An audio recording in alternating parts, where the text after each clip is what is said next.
송년 모임으로 떠들썩해야 할 맛집 저녁 식탁은 빈자리가 더 많습니다.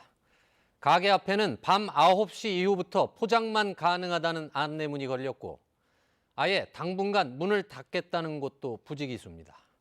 코로나19 이후 처음 맞는 우리 주변의 연말 저녁 모습입니다. 카드 결제 정보 분석 결과 이달 첫 번째 주 전국 소상공인의 평균 매출은 지난해 같은 기간에 77% 수준까지 떨어졌습니다. 1년 전 이맘때 100만 원어치를 팔았다면 올해는 77만 원에 그친 셈입니다. 하지만 사정이 어려운 곳은 이보다 훨씬 더 심각할 것입니다.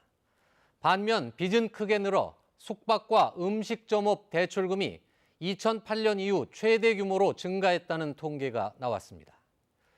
이렇게 어려운데 코로나 방역 단계가 올라가면 사정은 더 나빠집니다. 거리 두기 3단계가 되면 병원과 약국 같은 필수 시설을 뺀 대부분의 다중 이용 시설은 문을 닫아야 합니다. 현재 13만 곳인 운영 중단 대상이 45만 군데로 3배 이상 대폭 늘어납니다. 지금도 밤 9시까지만 문을 열고 있는 독서실, PC방, 미용실 등이 아예 영업을 중단해야 합니다. 3단계에서는 지방자치단체가 규제 강도를 조절할 수 없고 전국에 똑같은 기준이 적용됩니다.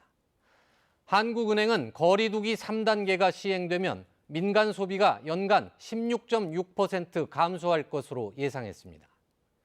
국내 총 생산은 연간 8%까지 줄어들 것으로 내다봤습니다.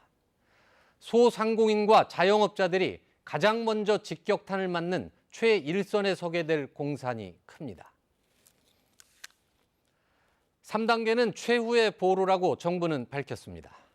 3단계까지 가지 않도록 방역의 고삐를 최대한 죄는 것이 우선입니다. 아울러 3단계 격상에 대비해 소상공인과 자영업자 등 취약계층에 대한 지원 방안이 선제적으로 마련돼야 합니다. 대통령이 지시한 대로 3차 재난지원금 3조 원도 집행계획을 빨리 세우고 집행 속도를 높여야 합니다. 가장 필요한 곳에 늦지 않게 지원이 이루어지도록 총력전에 나서야 합니다. 뉴스 해설이었습니다.